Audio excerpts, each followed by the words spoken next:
नमस्कार, NMF news पर आप सभी का बहुत स्वागत। मैं हूं आपके साथ अभिषेक पुंडीर। बिहार में जो एसआईआर की प्रक्रिया चल रही है वो बिहार की सड़कों से दिल्ली में संसद तक पहुंची।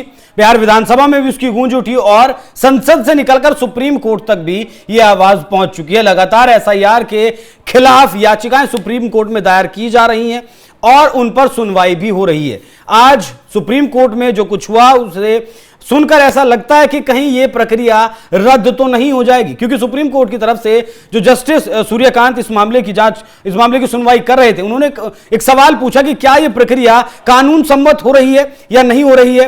वहीं आरजेडी के सांसद सुधाकर सिंह की तरफ से भी सुप्रीम कोर्ट में इसके खिलाफ, एसआईआर के खिलाफ याचिका लगाई गई है। तो पूरी सुनवाई में सुप्रीम कोर्ट में क्या कुछ हुआ और किस तरफ इसकी सुनवाई चली है, उसी पर ज्यादा जानकारी देने के लिए मेरे साथ मौजूद हैं सत्यम राजपूत, अधिवक्ता हैं सुप्रीम कोर्ट के। सर, बहुत बहुत स्वागत है आपका। शुक्रिया अभिषेक जी। क्या कुछ हुआ सुप्रीम कोर्ट में एसआईआर को लेकर?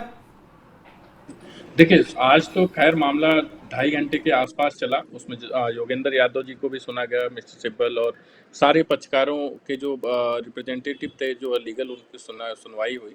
साथ ही साथ देखिए, एसआईआर की जब बात करते हैं तो प्रक्रिया, हमारा ये कहना नहीं है कि आप एसआईआर को पूरा ही हम डिक्लाइन कर रहे हैं। हमारा ये कहना है कि सबसे पहले एक तो क्या है कि प्रोसेस होता है, एक प्रोसीजर होता है, उसको फॉलो किया जाए।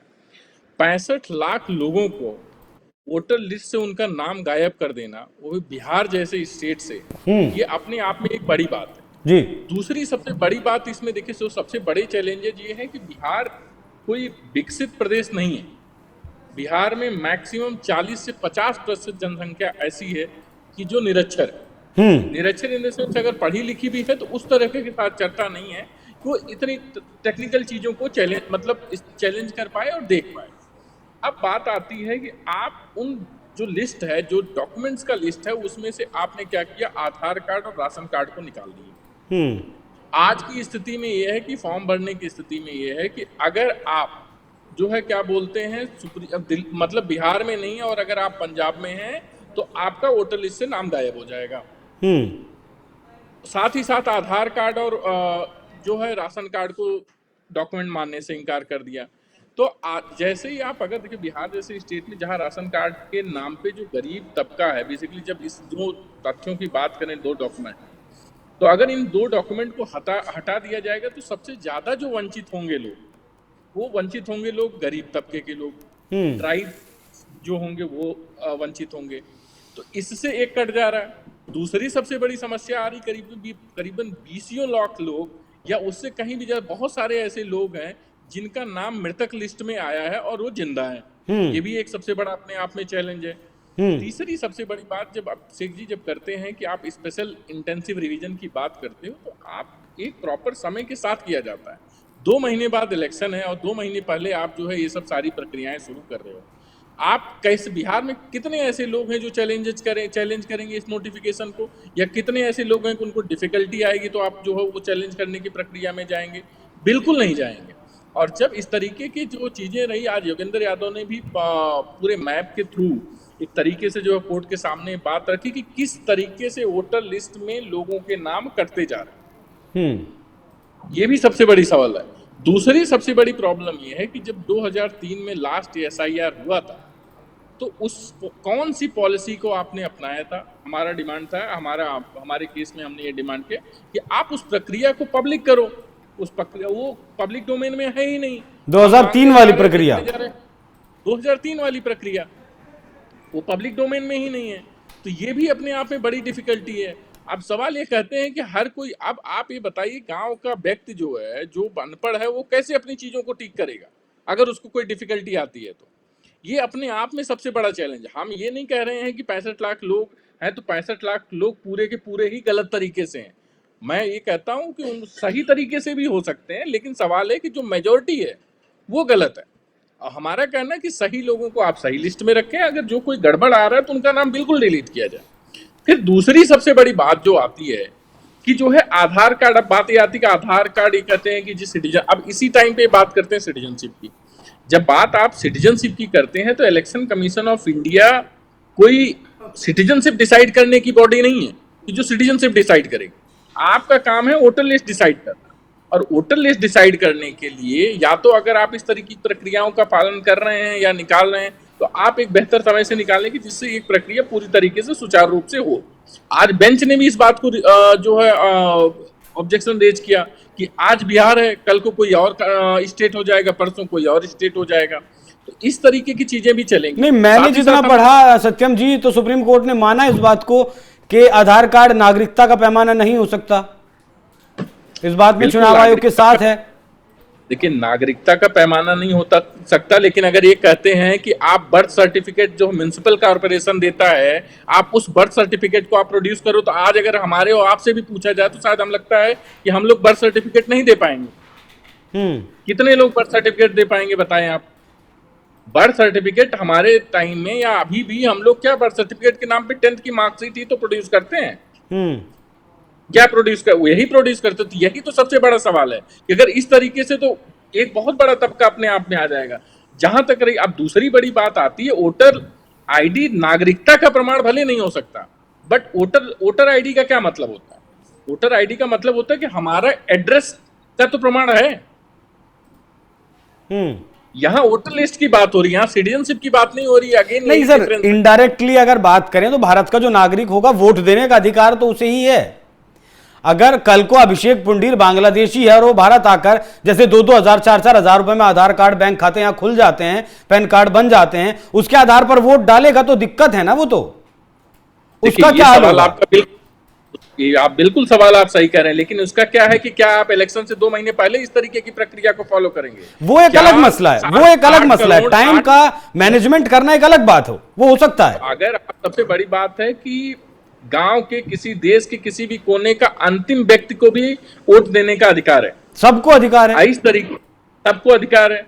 तो उसका तो आप संवैधानिक जो अधिकार है उससे आप छीन रहे हो। इस तरीके की प्रक्रिया को हेस्ट में ले आकर के, जल्दीबाजी में ले आकर के आप बिल्कुल करिए, आप डिसाइड करिए। और अगर बात आप यहाँ पे होती तो सबसे बड़ी बात है, तो जो सिटीजनशिप जिनकी नहीं है उस हिसाब से तो फिर उनको जो है डिटेंशन सेंटर में डालना चाहिए। बिल्कुल डालना चाहिए। आप 1 by 1 तो नहीं कर सकते ना कि आप जी अभी आप वोटर लिस्ट में नाम काट दिए। अच्छा, तो मैं सुनिए, इस मुद्दे पर मैं थोड़ा बाद में आता हूं। मैं आपसे एक पर्सनल टिप्पणी चाहूंगा। आप कानून के जानकार हैं, सुप्रीम कोर्ट में प्रैक्टिस करते हैं। एसआईआर की जो प्रक्रिया है वो इस देश में लागू होनी चाहिए या नहीं? देखिए, एसआईआर की प्रक्रिया बिल्कुल लागू होनी चाहिए। ठीक है। अब दूसरा सवाल, अभी उसके बाद मैं आपकी सफाई सुनूंगा। दूसरा सवाल, राहुल गांधी ने कर्नाटक में प्रेस कॉन्फ्रेंस की, वहां एक लोकसभा सीट की, एक विधानसभा सीट का उन्होंने डाटा रखा, और उसमें बताया कि लगभग 1,02,25 वोट वहां गड़बड़ है, कोई दोबारा है या फिर किसी का एड्रेस गलत है या जो भी कुछ है, राहुल गांधी ने वो रखा। लेकिन एक तो राहुल गांधी एफिडेविट के जरिए चुनाव आयोग नहीं जा रहे हैं। अगर उनके आरोपों में इतनी सत्यता है, देखिए चुनावी जो लिस्ट होती है, वोटर लिस्ट होती है, उसमें हम मानते हैं कि उसमें गड़बड़ी होती है, किसी का एड्रेस, किसी का फोटो, किसी का नाम, किसी का अक्षर, ये चीजें होती हैं। तो कहीं ना कहीं राहुल गांधी भी वैलिडेट कर रहे हैं इसे कि एसआईआर देश में होना चाहिए। अब आपका इशू क्या है कि आप डॉक्यूमेंट्स ये बदलकर ये कर दीजिए? भाई, पूरी प्रक्रिया को तो गलत नहीं ठहरा सकते ना आप। सुप्रीम कोर्ट में भी आज ये बात हुई, उन्होंने भी कहा कि अगर इसमें खामी पाई जाती है तो इस प्रक्रिया को रोक दिया जाएगा, सितंबर तक रद्द कर दिया जाएगा। आपकी ही बात पे आ रहा हूं मैं ये यहाँ पे किसी का भी ये कहना नहीं है कि हमें प्रॉब्लम है। हमारी समस्याएं 2 हैं। पहला तो आधार कार्ड और राशन कार्ड को ऐड किया जाए। दूसरी बड़ी समस्या ये है कि आपका जो पूरा एसआईआर आप ले आकर के 65 लाख लोगों को सीधा डिलिस्ट कर दिए हैं।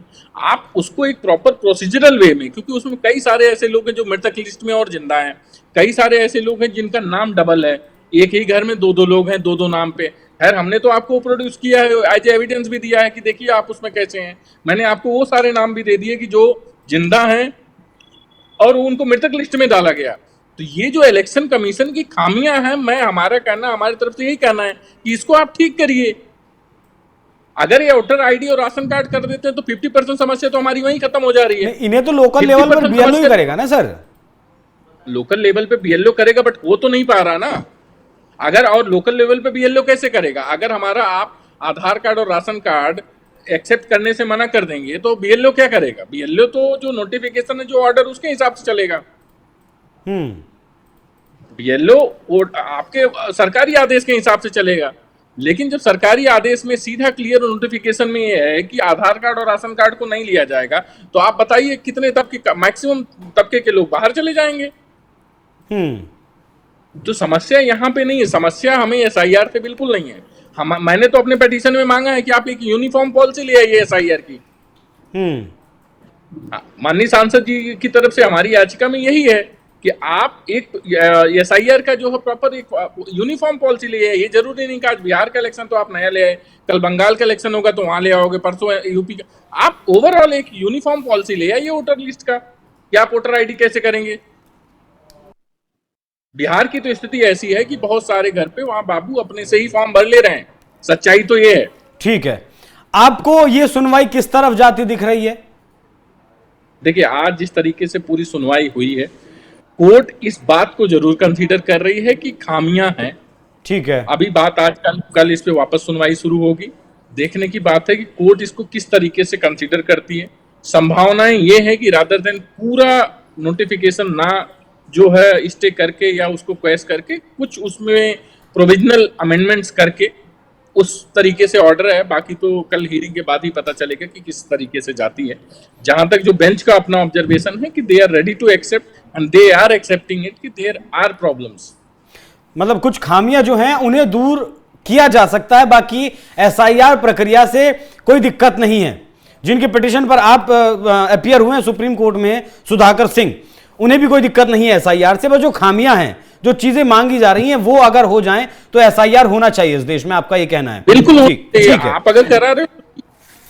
बहुत धन्यवाद सर। कल जो सुनवाई होगी, मैं उम्मीद करूंगा कि आप वक्त निकालें कल फिर से हमारे लिए।